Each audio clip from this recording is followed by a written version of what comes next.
Bom dia, pessoal! E aí, oitavo ano, como é que estão os estudos? Eu espero que vocês estejam atualizando os estudos de vocês, ok? Bom, na live que a gente fez, a gente, na verdade, corrigiu as atividades, né? Foi bom que a gente fez atividade, a gente fez uma revisão em relação à independência do Brasil e primeiro reinado, né? Eu passei uma apostila para vocês vão ver em atividades complementares. Eu passei uma apostila sobre a independência do Brasil e primeiro reinado.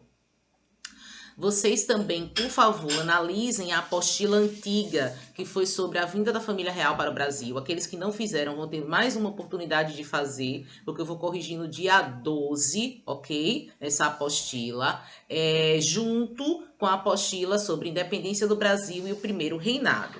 Ok? Até aí tudo bem, oitavo ano? Pois bem, começando, bom dia. Na verdade, eu não sei o horário que vocês vão assistir, então bom dia, boa tarde, boa noite, né? Vocês já sabem, meu nome é Taliane, professora de História, e hoje a gente vai começar com um novo tema, depois dos recados que eu passei para vocês, né, oitavo?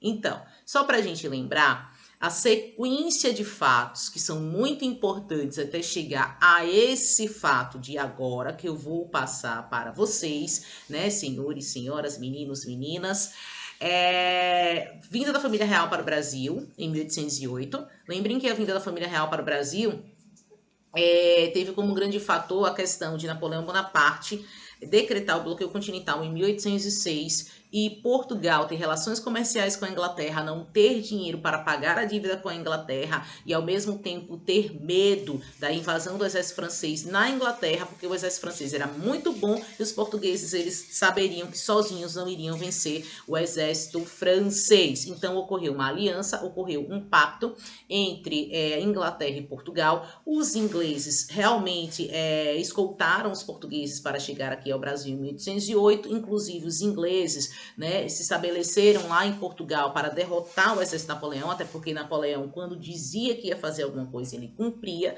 Então, sim, Napoleão realmente invadiu Portugal, só que quando o exército de Napoleão foi para Portugal, Dom João VI, a corte portuguesa, a família real já não estavam, assim, lá para o embate, né, eles vieram em 1808 escoltado pelo exército inglês. Então, chegando aqui no Brasil, nós tivemos essa questão, esse período importante, que foi a vinda da família real para o Brasil. Com a vinda da família real para o Brasil, o que foi que aconteceu? A abertura dos portos às nações amigas e os tratados de 1810. Lembrem que os portugueses ficaram aqui no Brasil, na verdade, Dom João VI e a família real, porque depois dessa vinda, na verdade, da família portuguesa para o Brasil, tudo mudou aqui. O Brasil era uma colônia, lembrem que primeiramente, né, os portugueses, se vocês estudam no sétimo ano, exploraram algumas riquezas do Brasil, como o pau-brasil, aí depois vai ter a questão do ciclo da cana-de-açúcar, no século XVIII, o ciclo, a extração do ouro, mas aí lembrem que nós estamos aí século XIX, né? Então, entre 1808 e 1820, teve a permanência da família real portuguesa aqui no Brasil e após a abertura dos portos das Nações Amigas, após a assinatura dos tratados de 1810 de comércio, navegação, aliança e amizade, em 1815, a questão da elevação do Brasil à categoria do Reino Unido, a Portugal e Algarves, a história do Brasil se transforma a partir daí. Tudo bem, oitavo? O que acontece? Com a Revolução Liberal do Porto, Dom João VI foi obrigado, foi forçado a retornar para Portugal, né? Sob inclusive a ameaça de perda do trono português. Teve que retornar para Portugal junto com a família real. Só que como ele não queria perder o controle sobre o Brasil, ele deixou o filho dele, né, Pedro, como príncipe regente. Pedro tenta organizar a casa de forma administrativa, mas ainda ligada a Portugal, entre 1820 e 1822. Só que a gente vai ver uma série de transformações que eu expliquei nos outros vídeos, no qual, em 7 de setembro de 1822, ocorre o quê? A proclamação da independência do Brasil por Pedro, e que agora vai ter o título de Imperador Dom Pedro I. Lembrem também que eu expliquei que o processo de independência do Brasil não foi um processo lutado, foi um processo simplesmente feito. E aí uma parte da população brasileira, como Grão-Pará, Maranhão, Província Platina, a própria Bahia, Pernambuco, enfim, alguns focos, principalmente Maranhão, né, Grão-Pará, Província Platina, realizaram alguns conflitos contra essa independência, porque foi uma independência realmente que do dia para a noite, o Brasil se tornou independente, né? Dom Pedro I proclama essa independência às margens do Riacho Ipiranga. E aí, galera, a gente vai perceber que entre 1822, né, até 1831 vai ter uma nova configuração da política brasileira. Aí sim, o Brasil é um país independente, com imperador, com monarquia, só que lembrem também, teve aquela questão de uma monarquia só que submetida a uma constituição. Lembrem que em 1822 já tinha um certo projeto de construção de constituição, em 1823 foi feita a Constituição da Mandioca, mas ela acabou não dando certo. Em 1824, por outorga do próprio Dom Pedro I, ocorreu a Constituição outorgada de 1824, a primeira Constituição, podemos dizer assim, do nosso Brasil, independente, no qual, ao invés de 3 poderes, tinham 4 poderes: executivo, legislativo, judiciário, poder moderador.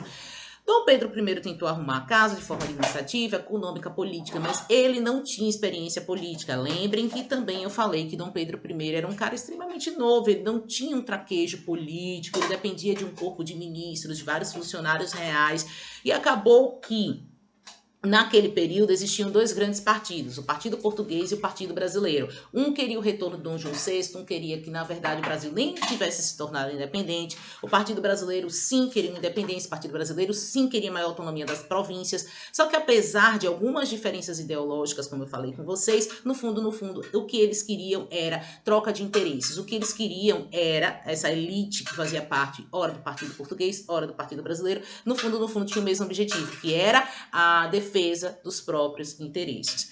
Por que eu fiz esse resumo nesse vídeo, já que tem os outros vídeos gravados? É porque não teria como entender esse nosso próximo período da aula, que é chamado de período regencial. Eu falei também com vocês, já no outro vídeo, a introdução sobre período regencial. Falei que o período regencial, na verdade, ele se inicia com a abdicação de Dom Pedro I. Aí eu explico nos vídeos passados o porquê que Dom Pedro I abdicou do trono. Então, entre 1822 e 1831 tem um período histórico. Entre 1831 até 1840 começa o período regencial. Eu, inclusive, no outro vídeo já comecei a introdução sobre o período regencial. Falei que foi o período mais conturbado, que foi o período que não teve o governo de imperadores. Pois bem, continuando, né, do ponto de partida do outro vídeo sobre o período regencial, falei que existia uma regência provisória, trina provisória, uma regência trina permanente, falei sobre os principais institutos, que foi a Guarda Nacional, o ato adicional de 1834, falei também que a partir desse ato adicional de 1834, teve a regência una de Feijó e a regência una de Araújo Lima. E aí eu falei que a regência de Diogo Antônio Feijó, ela foi possível porque Diogo Antônio Feijó, enquanto ministro da Justiça, na regência trina permanente, ele fez um ótimo trabalho, e um dos trabalhos foi a instituição do ato adicional. Teve a questão depois da instauração de um juiz de paz, os coronéis começaram a atuar nos interiores, tá, das províncias. E aí, uma coisa muito importante, turma do 8º, é que a gente percebe que Diogo Antônio Feijó ele encontrou alguns problemas entre 1834 e 1838, porque na verdade, principalmente logo no início, né, 1834, 1835, porque começou a surgir rusgas, ou seja, levantes, desordens no país. Algumas desordens aconteceram no Maranhão, na Bahia, no Pará, tá? Aconteceu também, principalmente nessas regiões, tá? Bahia, Pará, Maranhão, foram regiões que não estavam querendo, né, atender aos interesses, né, dos políticos, dos regentes, porque eles queriam maior autonomia das províncias, mas autonomia mesmo das províncias. Apesar de que eu falei no outro vídeo que o ato adicional já dava uma certa autonomia das províncias e isso já mostrava traços de uma descentralização política. Tanto é que eu falei que no ato adicional, no outro vídeo, tirava o poder moderador, já não tinha mais lógica. Na verdade, ocorreram várias rusgas, ou seja, várias desordens em várias regiões do país. A gente vai ver algumas revoltas, né? Teve as setembradas, teve a questão da revolta das vassouras, a própria Rusgas, né? No Mato Grosso, mas as principais que o livro de vocês está destacando, né? É a Sabinada, a Balaiada, a Cabanagem e a Farroupilha.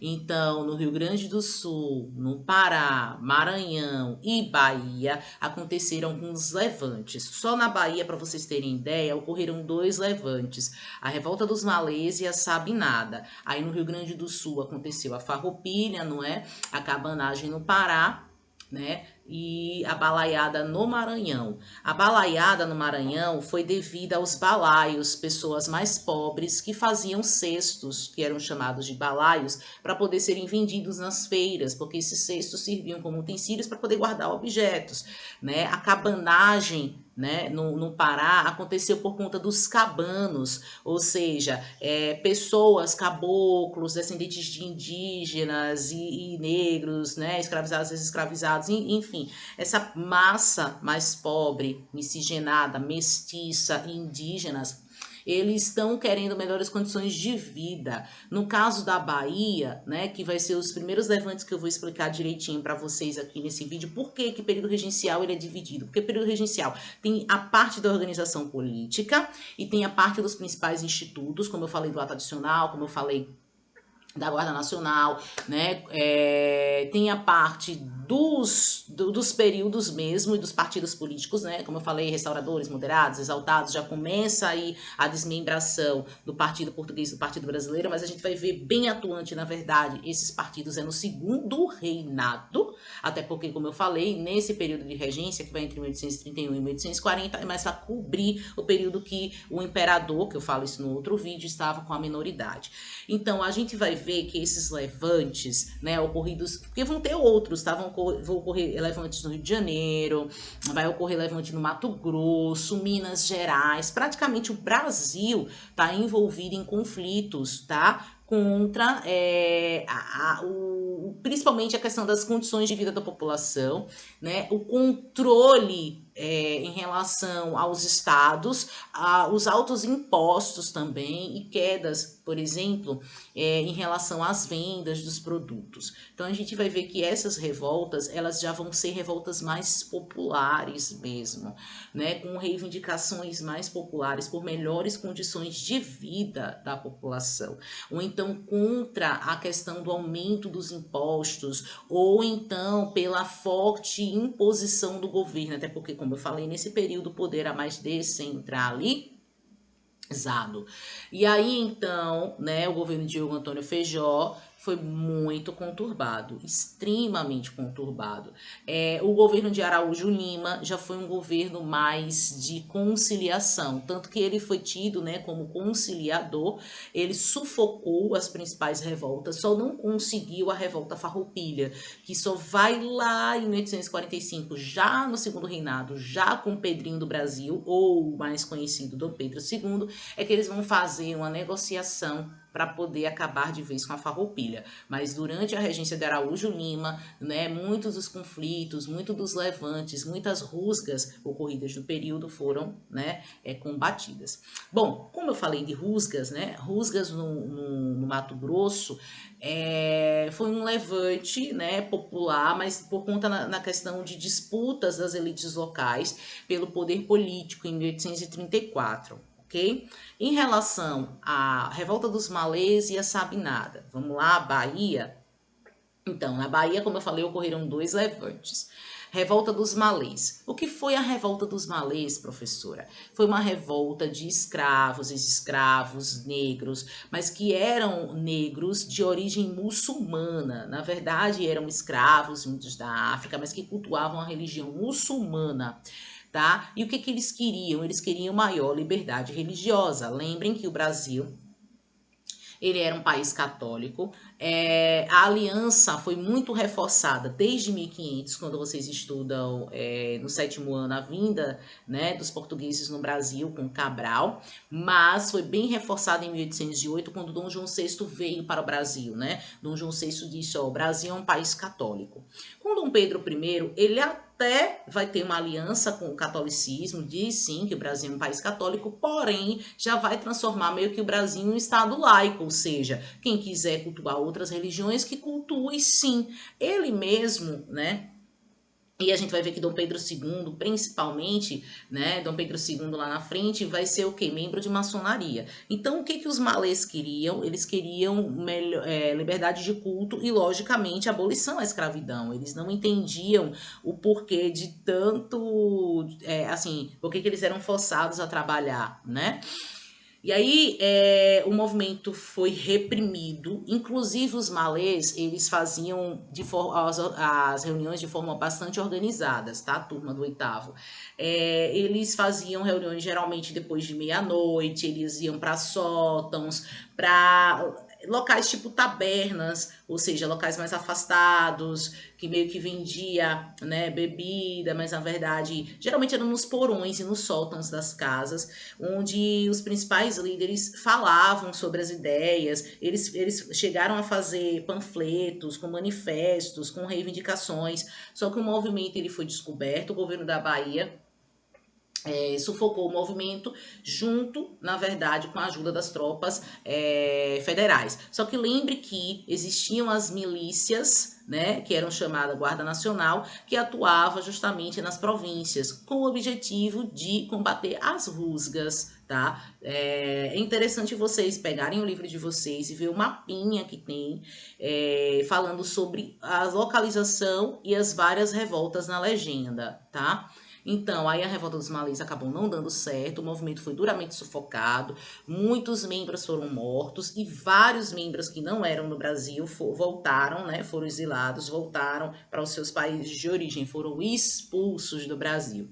Em relação à Sabinada, né, que também ocorreu na Bahia, com liderança do Francisco Sabino, um médico, esse movimento, ele até foi heterogêneo, nós tínhamos pequenos e médios proprietários, nós tínhamos, né, Francisco Sabino, por isso que o nome Sabinada, que era médico, então tinha muitos trabalhadores livres também, mas sim, possuía uma classe mais popular.